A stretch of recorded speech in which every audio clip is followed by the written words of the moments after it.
Fauci has announced that he's stepping down when Biden's first term ends in 2025.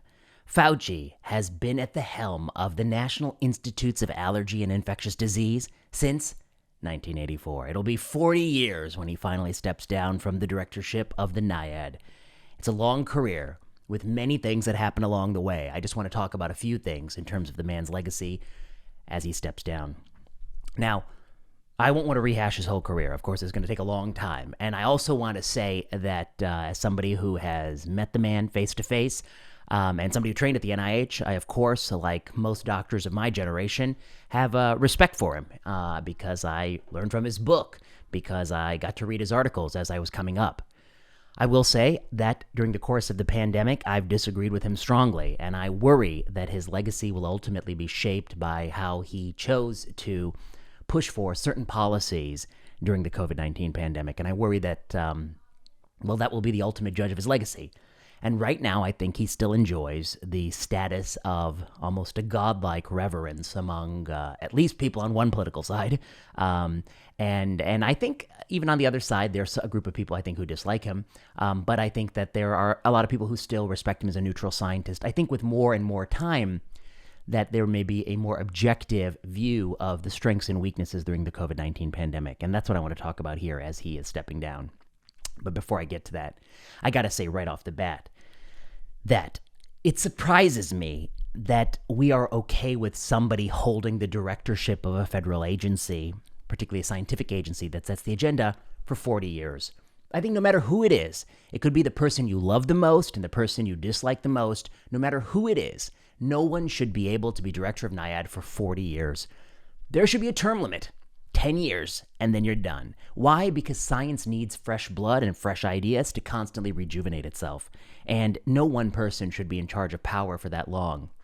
I think power can corrupt someone if they've held it for so long. Let's talk about the COVID-19 pandemic, what Dr. Fauci got right, what he got wrong. I would just point out that I think his track record will be mixed and ultimately history will judge it. I think as time goes on, it will be judged increasingly more poorly. It will not age well. Why do I say that? Well, number one, I think for a long period of time in the spring of 2020, you didn't hear a lot of concern from him. You didn't hear him saying, we need to act right now. You heard a lot of reassurance until that fateful week in March 2020, where the entire world panicked simultaneously, largely on the heels of the Imperial College London model, which turned out to be erroneous. I mean, it was incorrect. I mean, even the worst case scenarios that occurred in the world were shy of what it had prophesized. Anthony Fauci was one of the architects, I think, of the idea that we, quote, hunker down for 15 days or 15 days to flatten the curve, or what some people will call lockdown, insofar as telling somebody to hunker down is paired with behavioral reinforcement and governmental rules, such as closing off playgrounds and closing businesses, etc. I mean, that's what we mean by lockdown in this country. That was a departure from pre-pandemic guidance. It was a departure from what would have happened had the same pandemic occurred in 1998 or 2008. I think it was facilitated by the rise of big technology. It wouldn't have happened if we lived in a world where lots of upper middle class, white collar workers were going to get laid off. It only happens if upper middle class workers are not getting laid off because they can do their job, quote unquote, by Zoom. That didn't exist a decade before. It wouldn't have happened a decade before. I think had China not taken such bold actions and been an inspiration to the West, and by the way, the West should never get inspiration from a totalitarian regime, I think it wouldn't have played out this way. The fact he decided to endorse it, and I'm not sure to what extent they sought the advice of others, that I think will reflect poorly, and I think that will increasingly be seen as a disastrous decision with broad implications for the politics of this century. The next thing, I think, and perhaps the moment that I think he ought to have considered retiring, was the flip-flop on masking. The pre-pandemic consensus by CDC, WHO, and pretty much anyone who had read the evidence was that community masking, particularly cloth masking, was thought to be ineffective. That was based on a totality of work, including some small-scale randomized controlled trials that were broadly negative And if you want to read that body of literature, it is a subset of our paper that was published in the Cato Institute on the effectiveness of community masking by Ian Liu from Colorado, Jonathan Darrow from Harvard, and myself. So Fauci initially went on 60 Minutes and he said that, we don't think this is an effective strategy. I believe that was when he was telling the truth because he was following the pre-pandemic consensus. In the 6 to 8 weeks that followed, there was a mass movement among a fraction of particularly anxious academics who believed that cloth masking would do some good. Now, I have said repeatedly, I have no objection to the fact that they said we could try this. In fact, I think it's reasonable to try. My objection was that they wanted to try it, sell it as if it was a parachute, and simultaneously not run any cluster randomized controlled trials to ever figure out if what they had tried actually works. And that is my objection. It's not that we try things, it's that we don't collect evidence on the back end so that we're forever mired in ignorance. That was my objection. So Fauci sensed, I think, this growing groundswell movement, which is beautifully described in Jacob Hale Russell's The Mask Debacle on Tablet Magazine. And then he reversed his stance. Now, that puts him in a pickle because in a short period of time, in the absence of any new and credible evidence, reversing your stance really means that you're going to have a difficult time justifying that. For a while, I think people actually said that there was new evidence that emerged. That's just factually not the case. Ultimately, he settled on the rationale that it was the first time that I lied to you because I was trying to protect the supply of N95 and surgical masks for healthcare providers. That's why I lied to you initially. Now I'm telling you the truth. Go out there and cloth mask. But the problem with that explanation is that if the ultimate policy recommendation is not to N95 mask and not to surgical mask, but to cut your sock up and make a homemade cloth mask, that would never have competed with the mask supply for healthcare workers. You could have said that exact same thing 6 weeks earlier. So if you're going to tell someone to cut their sock apart, that's not going to take away the doctor's N95 mask. So why did you lie only to tell the truth 8 weeks later? And 8 weeks later, if you're still worried that telling somebody to cut their sock apart will lead to a scarcity of N95 masks, then why are you telling them that at that moment? So it's kind of a catch-22. It doesn't make a lot of sense. The more parsimonious explanation, I think, is that the first time he told the truth, and it was the second time that he was lying. And why was he lying? He was lying to oversell a behavioral recommendation. You need to oversell it a little bit if you want people to comply, or at least that's how he viewed it. I don't view it that way. I think scientists should never oversell anything. I think we should be bracingly and brutally honest, even if that means saying, we don't know, but we just think this might be worth a try. I think that's a much better way to present it. And in fact, I think it would actually have paradoxically led to greater uptake because there's nothing Americans hate more than having somebody tell you, like you're an idiot, that they know something for certainty when you in fact know that that's probably not true and it doesn't make much sense. So the fact he did this flip-flop in early 2020, I think, was the original domino. It was further precipitated by Donald Trump choosing not to wear a mask and then pointing to Anthony Fauci's initial comments as, look at this guy, he can't even keep his story straight. That further polarized it and led into this tension of you're either with Trump or you're with Fauci, and it kind of made him a political figure. That to me was the moment that you should retire. The gentleman is already in his late 70s. He's already been at the helm for 30 plus years. And you've already realized that you can never hold all of America together. You will have lost one fraction or the other. You have made yourself a divisive figure, whether you agree or not, whether it's fair or not, and even if supporters might say it's not fair, but you did. And there's no shortage of spokespeople. We can get a new spokesperson all the time. We can get person after person to be a spokesperson. You have put yourself in a pickle, a quandary, where some people will defy you no matter what. They'll never trust you again. And the honorable thing to do is to step down. You've had a long run, and so I think that was the right moment. The next thing that happened that I think will define his legacy is that he was not a big supporter of school reopening. Now, if you play back the history reel, and he will say that I was always for schools reopening safely, but what he didn't understand was that all these people say this, Ashish Jha said, I was always for schools reopening safely, quote unquote safely, but they set impossible standards that would ensure schools never reopened, and those standards that they set were not evidence-based. I mean, Fauci has repeatedly said if it's above a certain rate of transmission, that's when opening schools is dangerous, and below a certain rate of community transmission, it's safe. But that's just not true. There are places that opened in settings of widespread community transmission, and schools did not exacerbate the problem. And in fact, if anything, running schools in that setting benefited the students without exacerbating the broader problem. It was wise to reopen schools. Opening schools and community spread have nothing to do with each other.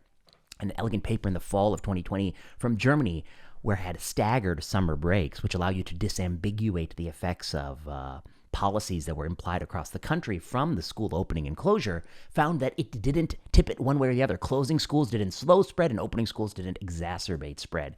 It really has almost no effect. I think Chris Whaley and Niraj Sood from the University of Southern California, who are guests on Plenary Session Podcast, they say it's something like, I think it's 0.9 cases per 10,000 person days of school, or 0.9 cases per 10,000 people in the community, change in spread. A very, very tiny change in spread, a grain of sand on the beach, in exchange for one of the greatest societal goods.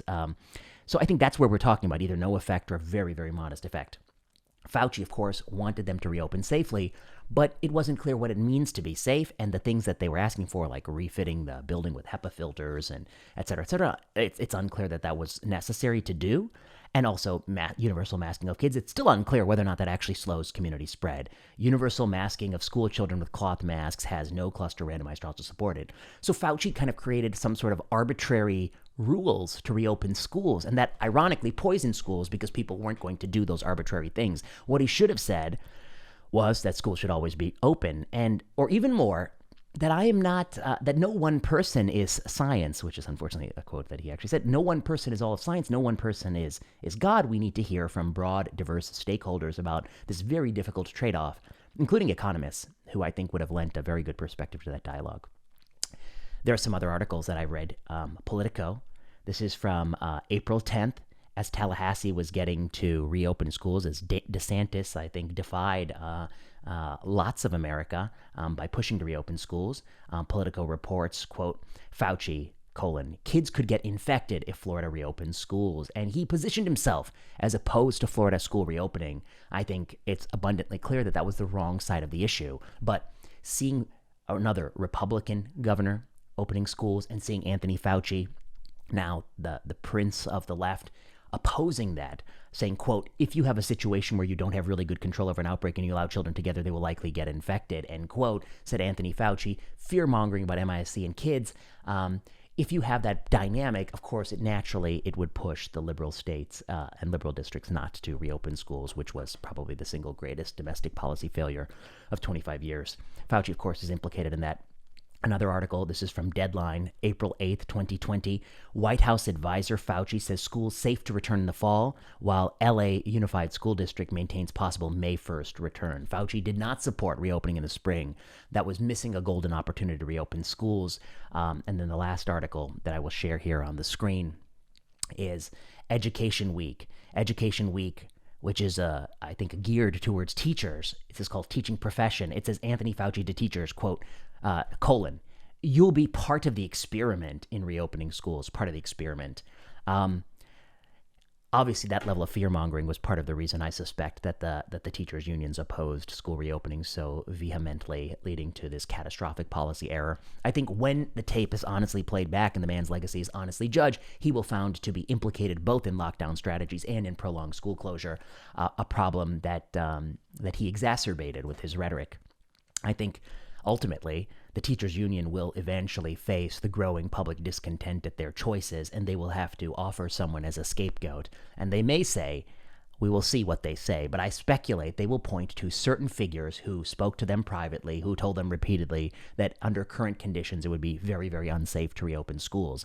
And when they point to those figures, I think those figures' reputations will be further tarnished. And I think that they'll have to do so to offer a sacrificial lamb to save their own hide, because I think public sentiment will further grow against them, and they will face severe challenges in the decades to come, including a widespread rise of charter schools, and the public school model in this country will probably slowly be crushed due to their error. I mean, Their error was being on the wrong side of that issue. Of course, now we know. No, not even now we know. We knew at the time from Sweden's experience that even with no mitigation, the risk to teachers was practically the same as an average person in the population, and less than people who are doing far riskier activities like being a taxi driver. And we're talking about odds ratios in the 1 to 2 ballpark, not in the 20 to 40 ballpark. Very modest odds ratios. I think Fauci is a gifted communicator and a brilliant politician. A brilliant scientific politician, which is what it takes to be at the pinnacle of science for so many years. And I think you have to be a very, very shrewd operator to get there. But I don't think he's a gifted policy student, and I don't think he's gifted at thinking about broad multidimensional policy. And I think he has blundered, and now 3 times, according to my account. And then the fourth time that I must mention is another reason why I think somebody should resign is when Don McNeil, the now fired reporter from the New York Times, published an article where Anthony Fauci was asked to say, what is the herd immunity threshold? And he said he had kept changing it over months. And Don McNeil asked, why do you keep changing this number? To which Fauci replied, I see what public opinion polls say about vaccine acceptance, and I think I can nudge that up a little bit better, and that's why I increase the herd immunity threshold, which is a very, very dangerous position. To lie to the public in order to get them to do what you want them to do will immediately erode trust. But even more crazy to me is to have the gall to actually tell that to a New York Times reporter, hoping that he would keep your secret. I don't know, but another moment for resignation. And then, of course, lab leak, which, the jury is still out on and I think should still be investigated, but whether or not and to what degree NIAID funded those studies, I think, is a key issue. And what exactly playing semantic games with gain of function, I think, is not very helpful. So this is where we are in 2022. We're still in the sort of last dregs of anxiety, but with time and with sobriety and playing back the tape, I think increasingly reputation will diminish, and he will be seen as a major player in some of the most controversial and widespread sweeping U.S. actions. And I think that is going to age very poorly, because I think, like many things in life, when faced with a medical emergency, especially when it's past the point where you can really completely subdue it, often the burden is on people who want to continue indefinite restrictions to show that they work, and a light touch sometimes is the best thing. And you do worry that sometimes when you are scared and anxious, you can put yourself into a deeper hole. You can be given a shovel and just use it to dig. And I think that's what we have seen here. The schools, I think, is what's going to ultimately unravel his legacy. I know he has fans, and as I said in the beginning of the video, I admire the man. I admire him for his work before, and I was a fan. But I do think that the COVID-19 pandemic was a problematic area, and he overstayed his position of power. And I do think there's some general rules here, which is that for these kinds of things, I think it's probably not the best to have somebody in their late 70s, early 80s making these kinds of choices. I think one always has to wonder, when someone doesn't relinquish power, if they are perhaps motivated by secondary gain, such as the prestige or acclaim that comes from holding those positions. I think that's a worry, but that's beyond what I'm prepared to think about, because I don't need to psychoanalyze anybody to make my case that just strictly on the facts, the 4 facts: lockdown, the mask debacle, and the reason masking is still so painful today, and the lack of randomized controlled trials. He could have run a randomized trial. He runs NIAID. He has the funds to do it. He could have answered the question, in whom masks help, and solved that problem. The school closure and his comments and rhetoric that prolonged school closure and setting impossible standards to reopen, and then the admission that he lied to Don McNeil. I think that those are each in and of themselves are extremely problematic, and we will see if his reputation changes in the decades to come. Those are my thoughts. You know what to do if you like this video. Like, subscribe, comment, leave a message below. Until next time.